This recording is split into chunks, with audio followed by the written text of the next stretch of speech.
Saludos, amigas y amigos de Salud y Seguridad Social. No cambien su canal.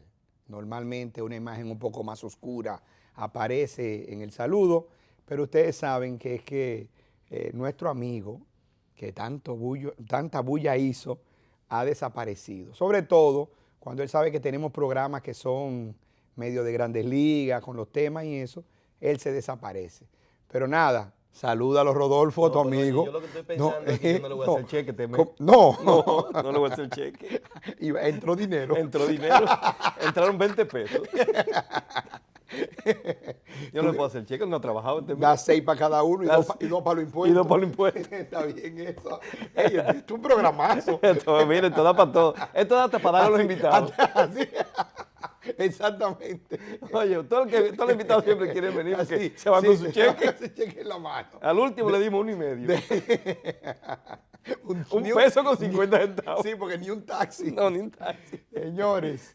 No, pero miren, oye, nada, Elizabeth, tú sabes que te estamos extrañando. Te tienes que cuidar. Te tienes que completar el proceso, ¿verdad? En el que te has sometido y salir a la pista ya completo. Mientras tanto, la seguridad social está muy caliente. Bueno. La salud y la seguridad social están muy calientes. Muchos temas esta semana, muchos temas conflictos. Ese conflicto en la vida ha sido para uno tener tela mucho por cortar, porque oye, bueno, yo no digo el conflicto de la DIDA, sino con la DIDA. Bueno, exactamente. Quizás eso pudiera ser lo peor que pueda pasar en este momento. Sí. Después que... Me da calambre. Mira, soy testigo de la comunicación de la DIDA hace ya varios meses al ministro de Trabajo, cuando le pedía y le decía que era necesario que en el sistema se evitara la conflictividad, que es una política que siempre ha seguido Monchi Fadul. Exactamente. Cero conflicto, vamos a buscar soluciones, vamos a buscar acuerdos, busquemos por dónde nos vamos, porque, como él dice, los pleitos solo son buenos para los políticos, porque los políticos siempre van a ganar en los pleitos. Eso es como en los matrimonios. Si tú tienes un pleito en la casa todo el tiempo con tu esposa, olvídate que no vamos para ningún lado. Y del otro lado, Pedro Luis Castellano constantemente dice que tenemos que bajar la conflictividad en el sistema. Y creo que es una posición muy adecuada. Correcta, porque definitivamente un actor no sobrevive sin el otro. Definitivamente. Un actor no sobrevive sin el otro y en el caso de la DIDA necesitamos la veeduría. Sí. Eso lo necesitamos que la gente tenga un lugar, un sitio que lo acompañen. Esa es como la atención primaria del servicio al cliente del sistema. Vamos a llamarlo así. Además, es el único sitio. Exactamente. ¿Tú entiendes? Es el único sitio por donde el usuario puede entrar al sistema. Claro, o sea, lo demás se entra al sistema, pero por una vía un poquito más formales. Claro. Pero por la DIDA, esa es tu puerta de entrada. Así mismo. Tu verdadera puerta de entrada. Entonces, cualquier tipo de conflicto, por más pequeño que sea, incluso por la ignorancia de lo que puede pasar en el servicio o en las atenciones que tú precisas, en la DIDA tú vas, aunque sea, a preguntar, mire, ¿y cuánto que yo tengo que pagar? Hasta eso tú puedes preguntar. Así mismo. Porque hasta las simplezas son necesarias ser respondidas por una entidad que tenga la puerta abierta. Y te lo pone porque te pone stands en las diferentes clínicas y hospitales para que la gente tenga un acceso donde ir a buscar información. ¿De qué tipo? Mira, no sé si esto que me indicaron está cubierto porque me acaban de decir que no. Mira, esto me dijeron que paga tanto, pero ¿cuánto debo pagar? O sea, de todo tipo de información va la gente a buscar a la DIDA. Entonces la DIDA no puede tener ese tipo de, no de conflictos, sino de situaciones, de beligerancias, de acciones desde el contexto general de los actores. No debe tenerlo. No, y algo, déjame decirte algo, la DIDA es un mecanismo innovador en toda Latinoamérica. Lo es. Para los sistemas de seguridad social. Y ha sido copiado. De la manera en que fue establecido, o sea, tener una instancia donde la gente pueda buscar información o tener una defensa, eso es importante. Es importante. Que de hecho, con las limitaciones económicas que tiene, muchas veces no puede continuar ciertos procesos, ¿verdad? Y no se dan solamente con la parte de salud, se dan también con el tema de las pensiones, se dan con los riesgos laborales. Y querer echar este pulso con la DIDA sería nosotros querer quitar un gran pilar Sí. de la Defensoría en la República Dominicana en el tema de los servicios, en este caso, para la seguridad social. Por lo tanto, yo creo que nuestros amigos de las ARS afiliadas a ADARS están cometiendo un gran error Claro. con el hecho de estar iniciando ese tipo de pleito. Por supuesto, y ese no es Mira, un curso que y tiene no, que echarse y- con la DINA. no, y además, que oye algo, que todo el mundo sabe que ese no es un pleito Eso porque mismo. lo quiero echar con la DIDA. No, necesitaba, por supuesto. necesitaba un pie de amigo Ajá. para pelear por el tema de la integralidad. Exactamente. Entonces, si ustedes saben que se está trabajando con el tema de la integralidad, si ustedes saben que El en este escenario es otro. momento se está buscando una solución que se la prometió el presidente del Consejo de la Seguridad Social hace muchos meses, que la está buscando la superintendencia, que se ha estado discutiendo.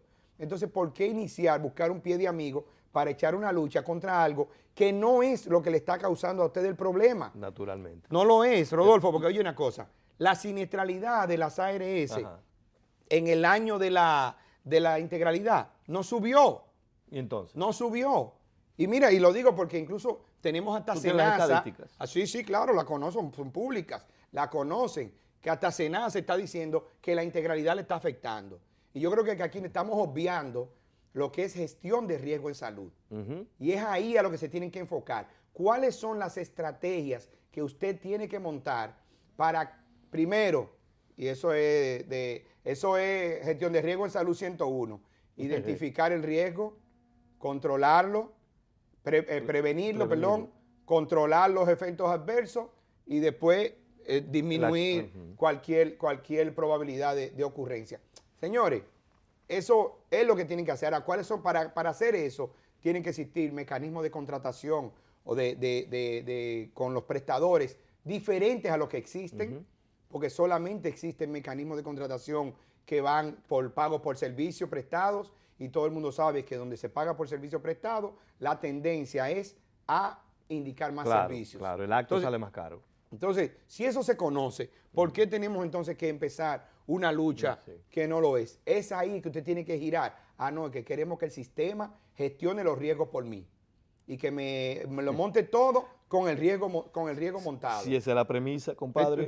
¿Tú me estás entendiendo? No, si esa es la premisa, no vamos a acabar jamás. No. Entonces, yo creo que estamos en el mejor punto para que el sistema revise de nuevo y volvamos. ¿Tú te acuerdas como decíamos antes? ¿A qué no te recuerdas? Ajá. Que volvamos a la legalidad. A la legalidad. Oh, eso, ¿Te recuerdas? Me Que acuerdo. era Volvamos a la legalidad. El lema de este programa, Sí, volvamos a la legalidad. sí. ¿Cuál era? Bueno, porque había Salgamos- frentes iguales en ese tiempo, había también la Salgamos de situación, PDCS, claro, de y vámonos al PBS, Plan Básico de Salud. claro. Con claro. un modelo de gestión de riesgo. Claro. Ahora, nuestros amigos del Colegio Médico, que también han estado en una actitud beligerante, tienen que entender Sí. que la atención Sí. primaria Sí. es necesaria. Es necesaria, hay que empujarla por donde y como es. Tiene que ir. Porque En todos los niveles. es parte porque- del modelo. Lo que pasa es que pensamos en la atención primaria solamente como que el sector público necesita No, que no. la atención primaria esté instalada en el sector público. No, porque esa es la Pero propuesta. ese es el problema. Esa es la propuesta del Colegio Médico. Del colegio médico. Que ahí la va. atención primaria No, sea para el no, subsidiado. no, y que en también- el contributivo continuemos Ajá, y entonces. con libre elección, puerta abierta.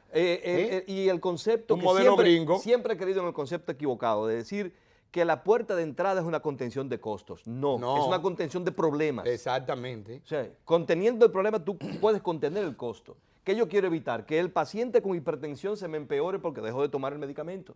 Eso es contener un costo. Mira, porque no te va para la emergencia. Te lo van a agradecer mucha gente porque Ah, pero por el Dios. el que invierta en atención primaria y entienda y no entienda que las ARS también están mirando esto como un mecanismo de contratación barata Ajá. y de gasto No. controlado, ¿verdad? No, pero Fijo. es Y no es así. No, el tema es mucho más allá. Es más complejo Es mucho de más ahí. complejo. La única manera que yo puedo ser costo efectivo es si realmente en ese primer nivel yo puedo contener las situaciones que me acarrean una pérdida en la administración correcta del riesgo. Eso es todo lo que está pasando. Porque, como decíamos ahorita, no podemos pensar en administrar una iguala. Tenemos No. que pensar en administrar un riesgo. Exactamente. Y la administración del riesgo conlleva una buena calidad de la atención, una buena calidad del establecimiento, una buena aplicación de protocolos de atención, y bueno, la lista es tan larga que se nos va óyeme, el programa. y una buena relación con los prestadores. Naturalmente. Porque el tema está, armonía. oye, el tema está Ajá. en que creemos que dando Pau pau. Cocotazos, pecosones, pellizcos, jalones. No, no es así. No, y tirando piedras desde la acera de enfrente. No es así, no es posible. no es así. Además, como te decía, en un matrimonio, cuando los dos pelean, el matrimonio se acaba. Y entonces, porque todos los días tú no puedes tener un pleito. Eso hay que cuidar, que el sistema no esté... Óyeme, si nos vamos a las beligerancias en el sistema, nos olvidamos de los problemas fundamentales o sustanciales. Exactamente. Entonces, el problema sustancial lo estamos dejando de lado porque estamos resolviendo un problemita. Mira que yo estoy protestando porque no estoy de acuerdo ni con la integralidad, ni con que me debes ajustar el per cápita, porque hace tiempo que no discutimos esto. Ese tipo de cosas. Este es el momento de ahora nosotros claro. reconstruir un nuevo plan, costear un nuevo plan. Entero, donde tome en cuenta el impacto que pueda haber tenido la integralidad, pero también el impacto que pueda tener incluir nuevos medicamentos, dar más medicamentos. Nuevos procedimientos, cambiar unos por otros. Cambiar procedimientos que la práctica clínica. Bueno, ese es el tema de hoy. Bueno, ya no estamos adelantando. Variabilidad de la práctica clínica. ¿Sí? Que ya dicen que no son necesarios, que están saliendo de la práctica, que podemos preferiblemente utilizar otros. Algunos ya, señores, muchos tamizajes que se están yendo en el mundo de cosas que tradicionalmente hacemos. Pero esa es la parte que vamos a discutir con nuestro invitado. Pero lo que quiero decir es, en un momento que hay tanto, este es el momento ideal, donde podemos hacer todo ese análisis, tenemos más data que antes. Pudiera ser mejor, pero con la que tenemos podemos construir un buen catálogo, costearlo, montar el modelo y con eso arrancar ahora con un nuevo costo del plan básico. Y miramos el financiamiento. Y si hay que ver cuánto está en el excedente que está en la tesorería o cuánto puede haber en el famoso colchón, porque este es el único país donde queremos tener una cuenta de ahorro en la cuenta de salud de la gente. ¿Y tú te acuerdas? Pero que la gente no reciba algo que necesita, pero que haya un colchón financiero guardado ahí. El equilibrio financiero es importante. Ahora, que tú me digas a mí, no, yo quiero estar seguro que ahí hay 8 o 10 mil millones de pesos guardados. Perdóneme, señor, si no le podemos tratar a su hijo, si su hijo se le muere porque no le dimos esto, si su esposa, su mamá o usted se fuñe, porque tenemos que tener dinero guardado, por si acaso el sistema un día le falta. ¿Tú te acuerdas lo que siempre decíamos? Que si sobra dinero en la cuenta de salud, alguien se quedó sin atención. Así mismo. Olvídate. En el mundo entero. En el mundo entero. Si sobra dinero, bueno, por alguien no fue servido. En el mundo entero. Pero tú sabes que hay otro se va a cuidar porque dice, ahorita me dicen que hay que modificar el porcentaje de la cotización. Y cuando me hablen de eso, pau, castigo. ¿Tú sabes para dónde llega eso después? Bueno, pero lo que tú sabes.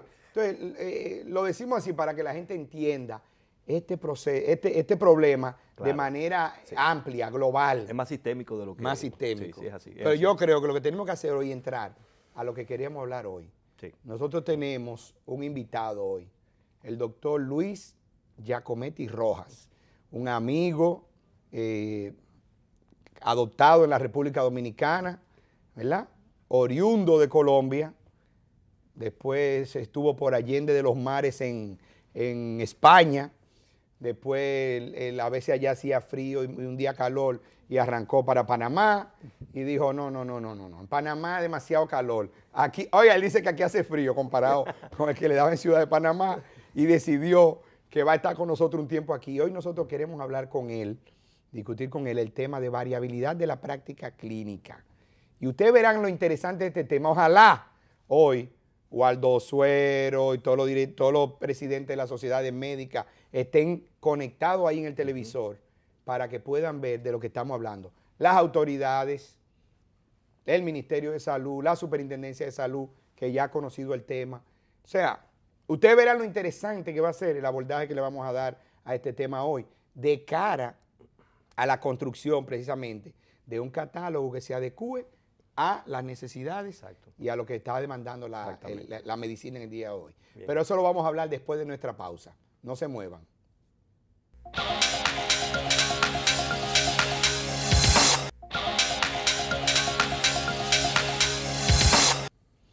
Al irnos a la pausa, les decíamos que hoy vamos a tocar un tema interesantísimo y quizás piense, como lo dije en la introducción, que es para médicos y para autoridades, pero el público en general que nos ve también a nosotros podrá entender algunas de las cosas porque la gente se ve sometida todos los días a información de qué hacerse, la gente tiene mucho acceso a información, lee cosas, llega donde los médicos y le dice, doctor, yo vi que salió esto nuevo, doctor, pero yo vi como que eso ya no se está usando.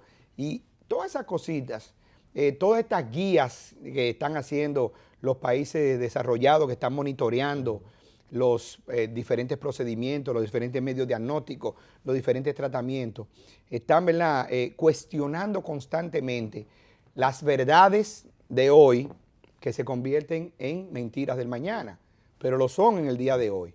Y el hecho de poder ver cómo varía la práctica de la clínica entre unos profesionales y otros, entre un sistema y otro, y cómo eso impacta en la calidad, es lo que queremos hablar con Luis Giacometti. Sobre todo porque la materia prima es ese público que nos está viendo. Claro, el público facultativo. Claro que esa sí. es la materia prima de la variabilidad, ¿verdad, sí. Luis? Exactamente, así es. Así mismo. Gustavo, pero, como dicen siempre, ¿con qué se come eso? ¿Con qué se come Sí, eso? porque Pero tú estás suena, recordando al negro. sí, suena mucho. Suena, así mismo es. No, y variabilidad de la práctica clínica, ¿verdad? Sí, sí. ¿Con qué se come eso? ¿Eso qué es? ¿Eso qué es? Bueno, primero que todo, muy buenas tardes. Muchas gracias, Gustavo, Rodolfo, muy amables por la invitación. Efectivamente, la variabilidad de la práctica clínica es una realidad que es inherente a la práctica en sí misma. Siempre ha existido, o sea, no es algo nuevo, no es algo novedoso, no es un invento de laboratorio, ni un academicismo puro de estos que a veces cogen moda y se publican y se hacen seminarios, libros internacionales, etcétera. No, es una cualidad misma del proceso médico. Siempre ha habido variabilidad, siempre ha existido. Nunca hay dos médicos que piensen igual, que actúen igual, que prescriban igual, que enfoquen igual un mismo caso, un mismo paciente y una misma patología. Pero ¿cuál ha sido la diferencia? ¿Cuál ha sido, digamos, el hecho de que sea un tema cada vez más visible y sobre todo más estudiado a nivel internacional? Es el hecho de que esa variabilidad de práctica en las últimas décadas, sobre todo con el advenimiento de una enorme cantidad de nuevos procedimientos, tecnologías de todo tipo, medicamentos, intervenciones, dispositivos médicos de toda índole, se ha hecho cada vez más compleja, se ha hecho cada vez más amplia y está teniendo una serie de repercusiones y efectos muy directos en diferentes ámbitos del proceso de atención. Eso hace, como bien lo decías en la introducción, de que una persona, en un momento dado, cuando pide una opinión médica sobre un determinado padecimiento, depende a quién se lo pregunte, sí, le va a decir una cosa distinta. Claro que sí. Entonces, si se lo pregunta a su pediatra, le dirá una cosa, pero si se lo pregunta a un otorrino, le dirá una cosa. El ejemplo clásico es la otitis media. Si tú tienes un niño con otitis media, lo vas a manejar clínica o no clínicamente, dependiendo a quién le pregunte. Si lo llevas donde un médico de familia, te dará una posología. Si lo llevas donde el otorrino, te dará otra. Y si lo llevas donde un pediatra, seguramente te dará otra.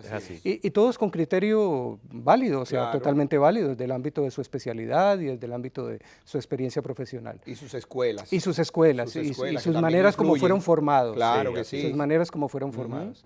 Y esto no es criticable, y no deja de ser, pero no deja de ser un hallazgo importante a la hora de cuando se quiere estandarizar un poco los procedimientos y sobre todo cuando se habla de gestión clínica. Cuando se habla de gestión clínica aparece la variable de la variabilidad, valga la redundancia, como un elemento muy importante a la hora de tratar de tomar acuerdos y decisiones consensuadas entre los diferentes gremios y los colegas para las mejores intervenciones posibles para los casos más frecuentes y las patologías de más común aparición.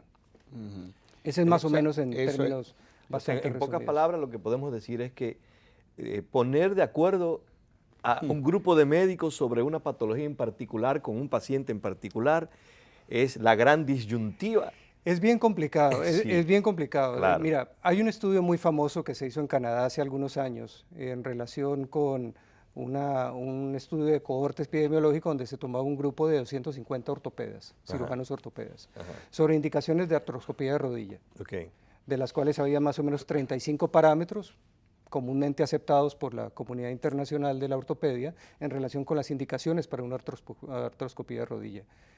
En 20 de los 35 criterios hubo desacuerdo completo.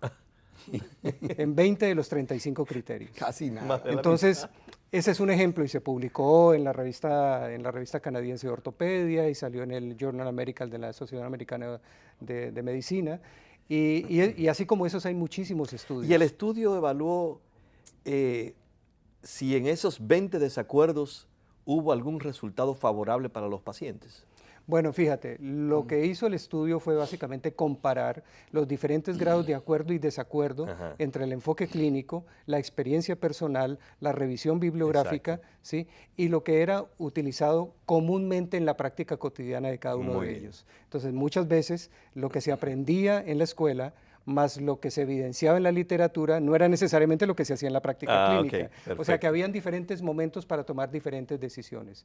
Y eso llevó, y eso es un estudio, estamos hablando de la década del 70, comienzos de los 80, a partir de ahí, o sea, no es un estudio reciente, es un estudio clásico que se toma incluso como referencia siempre que se habla de variabilidad de práctica, en el sentido de que cada vez más los sistemas de información y sobre todo la epidemiología clínica ha dado cada vez muchas más luces alrededor de cuáles son los procedimientos que tienen mayor efectividad clínica.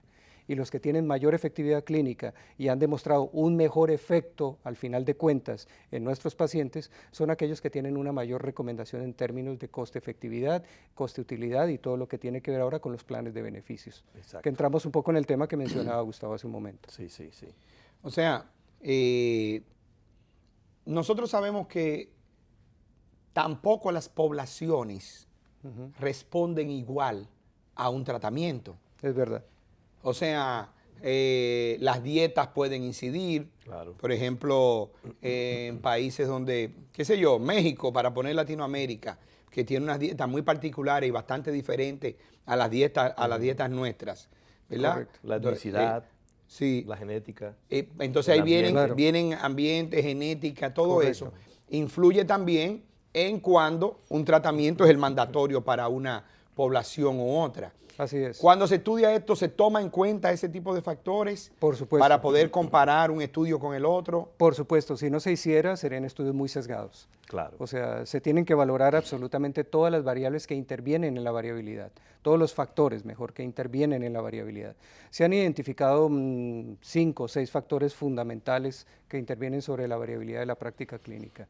Los factores del paciente, evidentemente, todo esto que ustedes han mencionado, factores genéticos, factores raciales, comportamentales, hábitos de las personas, adherencia a los tratamientos, su mismo entorno sociocultural que hace que sea más proclive o menos proclive a hacer un seguimiento, a hacer una atención cuidadosa y a un seguimiento cuidadoso de su propia patología. Autotratarse. El modelo de atención en el cual se hace la práctica asistencial. Y eso es de los temas que más están influenciando de manera directa, junto con la práctica en sí misma, la información disponible y sobre todo algo que hoy por hoy ya se conoce como la hipótesis de la incertidumbre.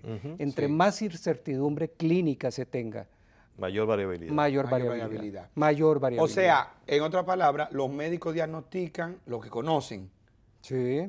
Los que no conocen. Y generalmente lo tratan, lo tratan de la manera que mejor les ha salido siempre tratarlo. Sí, exacto. No porque hay una evidencia científica, sino que puede, o sea, me refiero que no hay una metodología. No hay una metodología. Donde él pueda decir, esto es lo que me da efectividad en tal cosa. Exactamente. Hoy por hoy los últimos estudios de epidemiología clínica han ido poco a poco demostrando que no más allá del 25% de las decisiones clínicas están realmente soportadas en evidencia científica totalmente contrastada. Cuando hablamos de evidencia científica totalmente contrastada, estamos hablando de metaanálisis, estudios epidemiológicos en grandes volúmenes de población y que de hecho ya prácticamente los tenemos disponibles en el internet todo el tiempo, o sea, no necesitamos dedicarle un gran tiempo de nuestra consulta médica o de nuestra actividad asistencial para dedicarnos solamente a hacer pesquisa epidemiológica, sino a qué hora se atenderían los pacientes.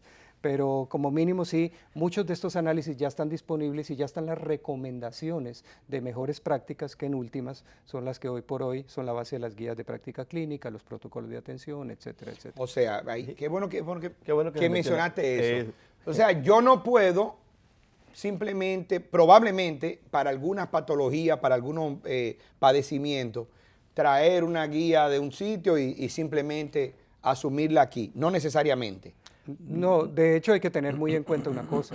Una guía no es un protocolo. No. Exactamente. O sea, son dos cosas distintas. Qué bueno que tú lo digas. Eso es importante. Son dos cosas distintas, persiguen objetivos diferentes y tienen metodologías de elaboración distintas, por tanto usos diferentes y destinatarios distintos. Así es. Entonces, una guía de práctica clínica es un conjunto de recomendaciones abarcativas, llamémoslo así, que son generales, que son orientativas, en términos de cuáles deberían ser las mejores conductas o las mejores intervenciones, los mejores procedimientos Claro. para abarcar una patología o un conjunto de patologías que constituyen una entidad nosológica. Enfermedad cardiovascular, cuando hablamos de enfermedad cardiovascular estamos hablando de una enorme cantidad de patologías. La sombrilla es enorme. Enfermedad pulmonar obstructiva crónica, bueno, es bronquitis crónica, es enfisema pulmonar, y así sucesivamente la lista se va alargando. Entonces, la guía de práctica clínica es una recomendación transversal que abarca elementos tanto preventivos como diagnósticos, Correcto. como de acción Es una guía de curativa, actuación. e incluso hasta paliativos en el caso ya Exacto. de situaciones extremas donde ya la ciencia médica no tiene mayores respuestas distintas a Exacto. cuidar y a no hacer daño. Exactamente. Sí. El protocolo es transversal y es vertical. Exacto. Es para resolver situaciones puntuales, concretas, en un ámbito de servicio específico. Es decir, en una institución en un específica. ámbito de servicio específico que puede ser la atención primaria, que puede ser una sala de cuidado intensivo, Claro, que puede ser claro. una unidad coronaria, Como una que sala puede de ser una vacunas. unidad de trasplantes o un sitio de Tan vacunación. sencillo Que como la un sitio de semana pasada vacunación. teníamos Sí. nosotros aquí a Que Nelson por eso- Rodríguez Monegro, por eso hice pero, la- pero nosotros habíamos hablado Habíamos un poco hablado de de eso esto. antes en el programa, antes de la entrevista, pero veíamos esa diferencia porque hemos estado diciendo... Guías, protocolos y normas son tres cosas Son tres cosas diferentes. diferentes. Y los protocolos hay que dejar que los hagan las instituciones. Las instituciones. Correcto. Y no lo puede hacer un ministerio. No. Correcto. Porque El ministerio es el refrendante, es el que desde arriba Ah, por mira. supuesto, y- por Porque supuesto. dice, a mí me preocupa la hipertensión. Correcto. Entonces, por favor, necesito protocolo de atención que se ajuste a esta necesidad que tenemos como país.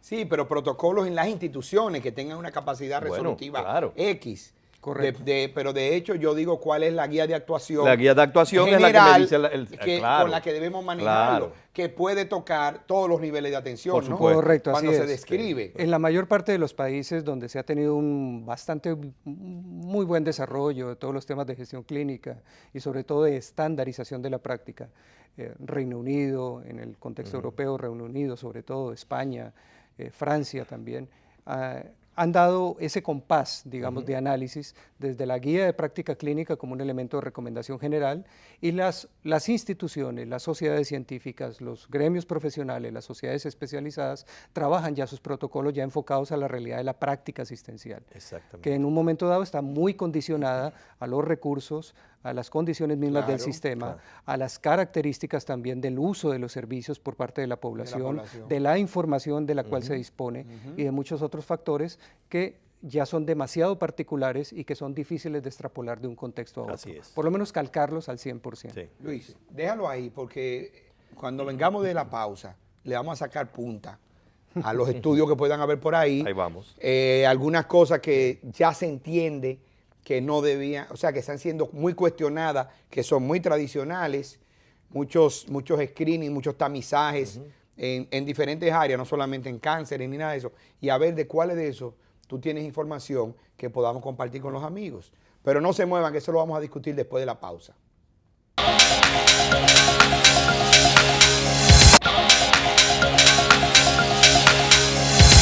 La variabilidad clínica permea todos los campos de la atención, porque no solamente lo podemos ver en el contexto de que se trata de un servicio a la salud, es un servicio a la comunidad en sentido general, porque cuando la variabilidad clínica es tan en el primer nivel como en el último nivel de atención de los servicios, en los servicios de salud, indispensable para tomar una decisión correcta, la costo-efectividad de esa atención va en relación directa en cuánto dinero empleé para mejorar algo en la que estuvimos o no de acuerdo. Y resulta que no solamente nosotros no estamos de acuerdo en República Dominicana.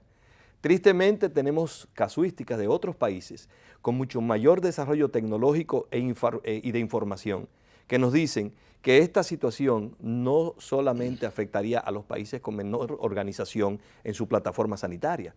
También estamos hablando de países cuya organización y tradición en los servicios de salud vienen por cientos de años mejor organizadas, que hoy, quizás 100 años después, dicen, oye, tenemos 100 años trabajando con la tuberculosis de esta manera y resulta que he descubierto que solamente 1 de cada 10 médicos está de acuerdo con este tratamiento, que es el que protocolarmente hemos decidido que es el mejor.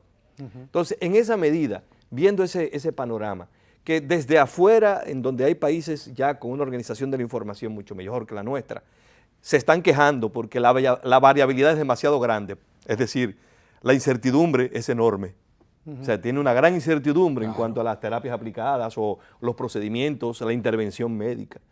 Pues, qué sé yo, de repente yo me quiero tomar un medicamento para la gripe y voy a encontrar 10 formas diferentes de hacerlo. ¿Qué hago yo con eso? ¿Cómo podemos nosotros entender que esta variabilidad no debe llegar a niveles de alarma en países como el nuestro? Bueno, mira, Rodolfo, lo que pasa es lo siguiente. Yo creo que el fenómeno se ha hecho cada vez más evidente y es un tema de gran preocupación en muchos foros internacionales en relación con temas de calidad, seguridad de paciente, efecto adverso hospitalario, que eso daría para otro programa completo. Sí, claro. Sí. Y porque precisamente entre más información tengamos ahora, entre más datos epidemiológicos coleccionemos, más nos estamos dando cuenta de que son realmente pocas las cosas que realmente están demostrando una enorme efectividad clínica. O sea, actuamos de manera muy reactiva y de manera muy presionada también por la industria de la salud. Cuando me refiero a la industria de la salud, Habla claro cuando, de eso. Sí. cuando me Habla refiero a la claro industria de eso. la salud, no me refiero a los hospitales o a los profesionales, o a la, no.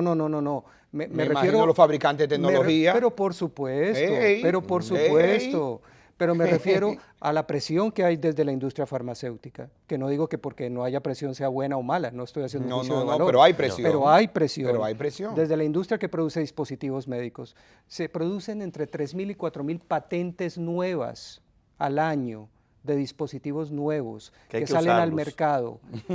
¿Qué capacidad tiene un sistema de salud para absorber esa enorme cantidad de innovación tecnológica que está saliendo todos los días? Que incluso Que eso, hoy... eso va a impactar en el costeo, el pero gasto, por supuesto, todo, ¿verdad? Gustavo, pero por supuesto. Y cada médico que llegue, que conoció ese, quiere que se utilice ese. Y en el fondo es un problema también de regulación, no solo de uso. Sí. Siempre que hablemos de tecnologías médicas que impactan en la variabilidad, que impactan la calidad, que impactan todo esto, tenemos que hablar de 3 temas: uso, calidad y seguridad.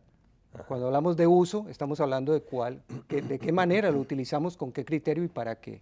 ¿Sí? Acceso y calidad, pues todo lo que tiene que ver con poder alcanzar y a utilizar ese dispositivo para un bienestar colectivo o individual, dependiendo del círculo de salud en que estemos, y calidad y seguridad desde el punto de vista, evidentemente, de que lo que estemos haciendo sea lo correcto. Hay dispositivos que están al alcance de una farmacia. Sí, en pero en nuestro país eso de las farmacias. Yo pienso que eso, conocer todo esto también genera estrés al que practica la medicina. Por supuesto, porque es que hay demasiado bombardeo de información. Claro, y yo decidir qué hacer, querer que el resultado del paciente que estoy manejando sea el mejor posible, pero tener también la duda en un momento. Eso es incertidumbre. La misma incertidumbre. Y es la personal, decir me voy por aquí o me voy por aquí, porque ¿cómo va a impactar eso? Pero va un poco en función de la respuesta también que le debo a la pregunta de Rodolfo, y es lo siguiente: entre más información tengamos y más grupos de investigación estén generando información útil para la toma de decisiones en términos de cuáles son las mejores intervenciones y procedimientos con efectividad clínica comprobada, pero también cuáles empiezan a ser cada vez más claramente identificados como de dudoso valor en términos de efectividad clínica, hay más posibilidades de poder discernir entre lo que es útil y lo que no es útil. Pero a mí me gustaría en un principio irnos con lo de dudoso valor. Eso es algo que nosotros hemos estado discutiendo en nuestro sistema, de si que tenemos procedimientos que le estamos diciendo que son obsoletos, que ya no tienen ningún valor clínico para la toma de decisiones. Sí. Pero no solamente en términos diagnósticos, también en términos de manejo. Sí, claro. ¿Verdad? O sea, procedimientos que se realizan procedimientos quirúrgicos, procedimientos quirúrgicos con los cuales estamos requete familiarizados, amigdalectomía. Bueno, mira, la lista es larga. La lista es larga. Recientemente se publica. ¿Cuánta? ¿Por dónde anda la lista? Bueno, mira, el Ministerio de Salud de España desde el año 2012 aproximadamente hacia acá, incluso un poco antes, desde el año 2010, con base en todo lo que ha sido los estudios de variabilidad de práctica, la costo-efectividad de las intervenciones, el redimensionamiento de los paquetes de atención, etcétera, todo esto, empezó a publicar y a hacer investigaciones en relación de cuáles serían esos procedimientos o intervenciones médicas, tanto de índole diagnóstico como de índole también clínico directamente, cuya efectividad realmente estaba en entredicho o no tenía una evidencia suficientemente robusta que demostrara a ciencia cierta que era una intervención con un alto valor en términos de efectividad y beneficio para los pacientes. Tírame unos cuantos ahí. Episiotomía. Episiotomía. Episiotomía. Tú quieres algo más rutinario, clásico y común. ¿Tú querías algo rutinario? Episiotomía. Pero, Todas las no, eso ya en República Dominicana no es un problema. Bueno, pero por el problema de las ¿Y por cesáreas, qué? me ¿Y por qué? imagino. Pero acá, aquí la episiotomía la hacen arriba, en la barriga. Si se llamara así, ¿sí o no? Porque aquí, no. Episiotomía abdominal. No, aprovechemos eso, sí, episiotomía abdominal.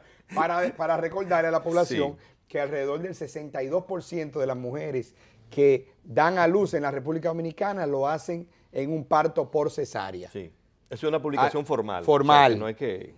Pero en el régimen contributivo, o vamos a llamarlo, en el sector privado de la salud, ronda el 90%.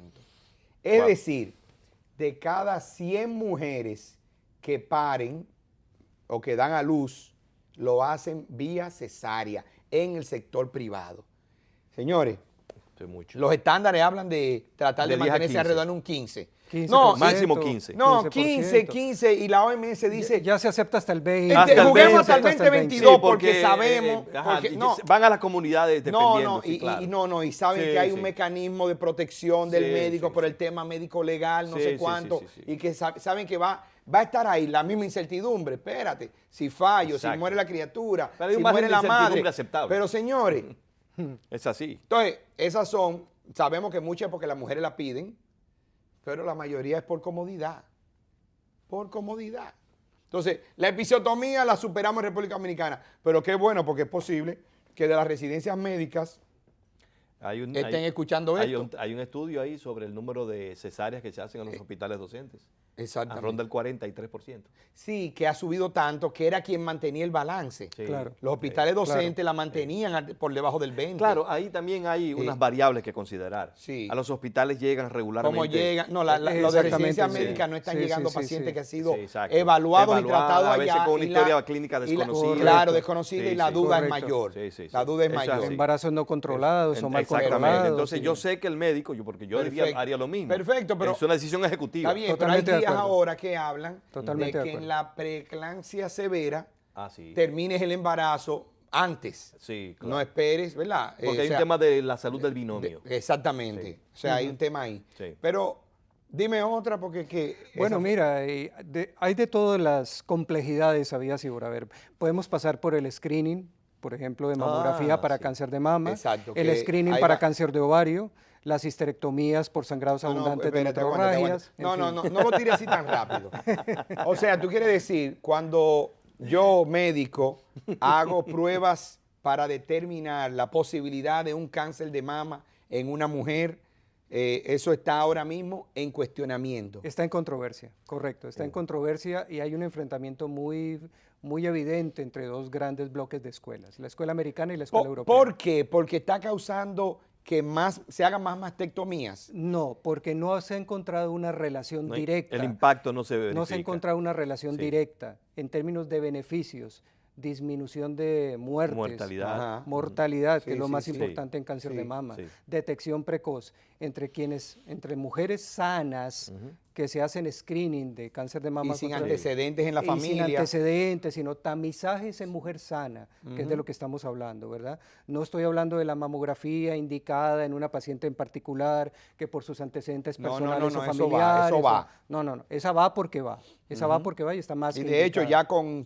medios de imágenes Correcto. mucho más, Correcto, efectivos. y mamografías digitales, Digitales de o- mínima irradiación, Sí, ya sí, hoy por sí, hoy sí. la tecnología ha avanzado muchísimo mucho, sí. para bien en ese sentido. Si no estamos hablando de esas grandes campañas de mamografías colectivas que se hacían en grupos de mujeres de tal edad, para ver si de pronto pescábamos algún cáncer de mama. Así es. Eso mismo está Pero- pasando con el tamizaje para cáncer de ovario. de ovario. También está pasando y ya se está recomendando pero aún peor. no hacerlo. No hacerlo. Exactamente. No hacerlo. Y en Porque el de aún peor, próstata por- también. Ajá. Y se está publicando, Sí. y se está publicando Así en es. revistas de muchísimo Porque incluso ahí en prestigio. ese grupo de mujeres hay un estudio que muestra que aún aquellas con el riesgo de cáncer de ovario, no hay una prueba de que detectarlo, llevar a cabo el procedimiento disminuye la mortalidad. Y Correcto. lo que se estaban dando era una cantidad grandísima de oforectomía, o sea, oforectomía es innecesaria. Sí, innecesaria y menopausia precoz. Al final, con las implicaciones. Y en el caso del cáncer de mama y la mamografía, irradiaciones por montones. Claro que sí, claro. Y además generar un riesgo adicional esa también. es la otra. Porque la mama es una glándula muy radiosensible. Muy radiosensible, correcto. Así es. Correcto. Pero déjalo ahí porque vamos a hacer una pausa y volvemos porque tenemos que ver entonces de qué manera impactaríamos nuestro catálogo de servicios si utilizáramos alguna de estas evidencias que existen sobre procedimientos obsoletos. Miren, ni siquiera estoy diciendo qué incluimos, qué sacamos. ¿Qué sacamos? ¿Y es que cómo? empezar por sacar ya. Y ahora, un aumento de sueldo. El lío no es ese. ¿Cómo convencemos a la clase médica Anda, cara, de dejar de hacer eso? Deja ver si Luis tiene la respuesta cuando volvamos. No se muevan.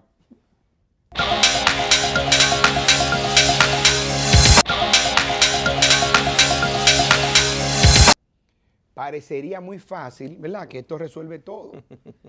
Pero según lo que estamos hablando, tendríamos que demostrar que muchos de los procedimientos nuevos que salen, que surgen, van a tener efectividad en el diagnóstico, en el tratamiento de las diferentes patologías, de los diferentes problemas que encontramos. Pero yo decía que me conformo con que nuestro catálogo de procedimientos, de prestaciones, de nuestro plan básico de salud, ya orientado correctamente, pudiéramos determinar, aunque me van a decir algunos, bueno, muéstrame la guía que dice eso. ¿Qué sacamos? Hagámosla la guía. ¿Qué sacamos? No, pero mira, tú sabes algo. Tú tienes a un ministerio de salud que está haciendo constantemente una campaña de detección temprana de cáncer de mama. Y entonces cuando decíamos esto ahorita, pareceríamos que nosotros somos pecadores. Fácilmente que nos dicen a nosotros como es blasfemo, fuera de la casa del Señor. De la casa del Señor. Porque, repréndelo, Señor. ¿Tú me estás entendiendo? Y lo mismo nos pasa próstata. Sí. ¿Cuántas próstatas se quitan sin necesidad? Y se tratan. He oído decir que se necesita tratar, olvidé el número. No sé si se recuerda, son 72 pacientes para salvar uno de cáncer de próstata. Porque el resto no lo necesitaba o no iba a tener la supervivencia de la que estamos esperando alcanzar. Sí, de hecho, las estadísticas hablan de que todo hombre por encima de los 85 años, en un 98% ya tiene un carcinoma de próstata si sea incipiente. ¿Y para qué carajo le vas a dar algo? Y no hacemos nada. ¿Para qué carajo le vamos a dar algo? No cambia, la intervención no cambia el problema. Nada, el curso no genera más expectativa de vida y mucho menos calidad de vida. Indistintamente del ámbito estadístico, ¿cierto?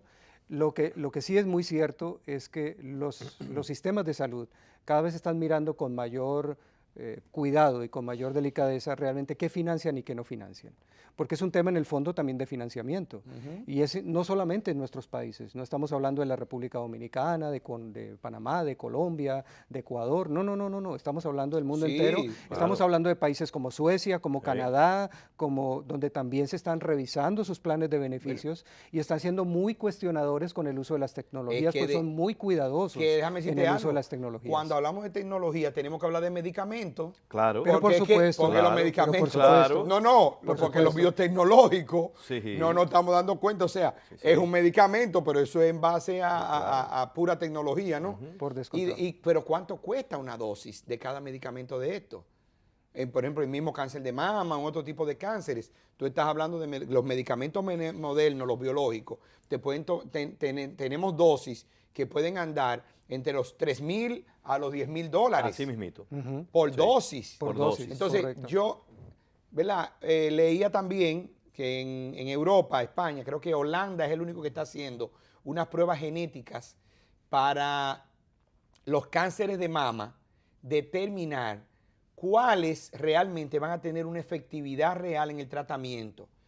Se manda esa prueba, España parece que está valorando empezar a hacerlo dentro de sus guías, y si usted viene de allá para acá, con que a usted lo traten o no lo traten, por la variabilidad genética de su cáncer, no le va a hacer nada de tratamiento, decidir no tratar. Es duro cuando tú le tienes que plantear a una familia. Claro, por supuesto. ¿Me estás entendiendo? Pero te están diciendo, mire, podemos gastar 10 millones de euros en usted. Como quiera, usted va a tener una supervivencia menor de 6 meses, menor de 1 año, menor de 3, menor de 5. O la va a tener a 5, aunque no lo tratemos. ¿para qué la vamos a tratar? O sea, estamos hablando de cosas mayores. Claro. Sí, por supuesto. Y de ahí la necesidad incluso y el interés, ya que me colocas el tema de España, de cómo se están empezando a decantar y a analizar aquellos procedimientos de dudoso valor. Cuando hablamos de dudoso valor me refiero específicamente a efectividad clínica. Sí. Efectividad clínica. Sí. Beneficio para el paciente en un corto, medio y largo plazo. Y mediante estudios epidemiológicos, análisis de costo-efectividad muy serios, metaanálisis, o sea, con una base científica y de evidencia muy sólida. Y se están empezando a publicar aquellos procedimientos que incluso los estados mismos están empezando a cuestionarse si vale la pena financiarlos o no. Ese ¿Y es por el qué no punto. más bien distraer derivar ese financiamiento hacia aquellas intervenciones que no solamente son costo efectivas, sino que tienen una efectividad muy altamente demostrada? Exactamente. Esa es la discusión de fondo. Exactamente. ¿Qué incluir y qué no incluir en los paquetes, pero sobre la base de un análisis científico profundo y sobre todo basado en evidencia científica? Y si tú fueras a recomendar unas cuantas cosas que sacar en el catálogo de prestaciones de la República Dominicana. Bueno, habría ¿Qué que lo sacarías? Bueno, primero habría que mirar la casuística, habría que mirar un poco la casuística del país porque cada casuística es diferente, las intervenciones de una u otra forma se amoldan también a los recursos y a las disponibilidades que hay a nivel de cada país, pero yo miraría con mucho cuidado sobre todo lo que son procedimientos intervencionistas, sobre todo intervencionistas que no agregan valor al resultado final, sino que son resultados intermedios para poder determinar el tamaño de una célula o la tipología o la clasificación histológica, pero que al final de cuentas no te van a aportar un mayor beneficio al final de cuentas de paciente. Y en ese orden de ideas yo miraría con muchísimo cuidado todo este tipo de procedimientos, no para no hacerlo, sino por lo menos para indicarlos correctamente. Y en el momento en que agreguen valor al paciente, y le agreguen valor a la sobrevida del paciente y sobre todo a su calidad de vida. La cantidad de laboratorios, imágenes que estamos indicando en la República Dominicana, escúcheme, es excesiva en República Dominicana. Parte del modelo de atención que tenemos, ¿no? Un modelo de ya lo dijo Luis. fee for service, pago por servicio, genera que hagamos todo esto. O sea, ¿hasta dónde nos lleva? Aparte de un gasto excesivo en salud, ¿de qué manera le estamos aportando a los pacientes? Bueno, mira, todo lo que mejore la asertividad diagnóstica, bienvenido sea, si lo podemos financiar. Todo lo que mejore la sobrevida de los pacientes, bienvenido sea, evidentemente si lo podemos financiar. Y de una u otra manera, todas las tecnologías tienen una razón de ser, sea en el ámbito diagnóstico o en el ámbito terapéutico, pero lo que tenemos que estar absolutamente seguros es del beneficio final que va a recibir el paciente y que sea un beneficio para el cual haya un acceso oportuno, haya un control de calidad de ese dispositivo, haya un control en términos de la regulación que tiene que existir, de qué entra y qué no entra al país, qué tipo de dispositivo se puede comercializar, qué tipo de dispositivo no se recomienda comercializar, o por lo menos no tiene una evidencia científica detrás de él que demuestre una efectividad clínica real. Esos análisis pocos sistemas lo hacen. Muchos sistemas de países desarrollados ya lo están empezando a hacer e incluso no permiten el acceso a ciertos dispositivos médicos y a ciertas tecnologías si previamente, como ha sido tradicionalmente el caso de los medicamentos, no se ha aportado una gran cantidad de información de estudios clínicos previos, de buenas prácticas de manufactura, incluso de buenas prácticas de almacenamiento. Tú eres nuestro invitado y nosotros normalmente al invitado no lo llevamos a ningún punto controversial, pero las ARS tendrían una función que jugar al cuestionar algún tipo de estos procedimientos dentro del sistema. Bueno, mira, las ARS son administradoras de riesgos y tienen un mandato delegado de velar por el aseguramiento de la calidad de los servicios que se prestan a sus usuarios. Por tanto, sí tienen una responsabilidad muy importante allí. Obviamente es una responsabilidad amparada en el marco de la ley y en el marco de las facultades que le permite la ley, evidentemente, pero tienen un órgano regulador. Y ese órgano regulador debe dar unas directrices, debe dar unos lineamientos que ellos tienen que saber ejecutar y que tienen que saber asegurar que su red de prestadores cumpla cabalmente, porque al fin y al cabo tienen una responsabilidad delegada por el Estado en administrar un riesgo, que administrar un riesgo es diferente a administrar fondos o administrar recursos. Pero es que eso va de mano de lo que siempre hemos hablado aquí. Si no hay guías y protocolos, Sí, para todo el mundo, para los hospitales y los no hospitales. Finalmente, mira, que no hablamos del tema. Porque la herencia tendrá que respetar lo que el protocolo está estableciendo. De cómo todos estos sistemas de información. Y exigir que el prestador los cumpla. Que el prestador los cumpla. Y exigir que el prestador. Pero no tuvimos el tiempo y quizás no hablamos de cómo toda esta información hace obsoletos rápidamente las guías y los protocolos que existen. Sí. Y que en poco tiempo, en algunos años, ya no funcionan. Pocos años. Pocos años, no, sí, se habla de que alrededor del 20% de las recomendaciones en 3 años, ya están obsoletas. Sí. Pero yo voy a dejar un mensaje, porque yo sé que tú no te la vas a jugar, pero yo sí me la voy a jugar. Señor doctor, usted no es Dios. Por lo tanto, no siempre usted tiene a mano algo que ofrecerle a su paciente. Hay un momento en que lo único que usted le puede ofrecer es decir, no tenemos nada que hacer. Dejémoslo así tranquilo. Nos vemos la semana que viene con otro programa. Gracias, Luis. Con mucho gusto. Gracias, Luis, por estar con nosotros. Nos vemos la semana que viene con otro programa que, como le decimos, le prometemos que no será menor que este, ya que vieron lo interesante que resultó ser. Nos vemos.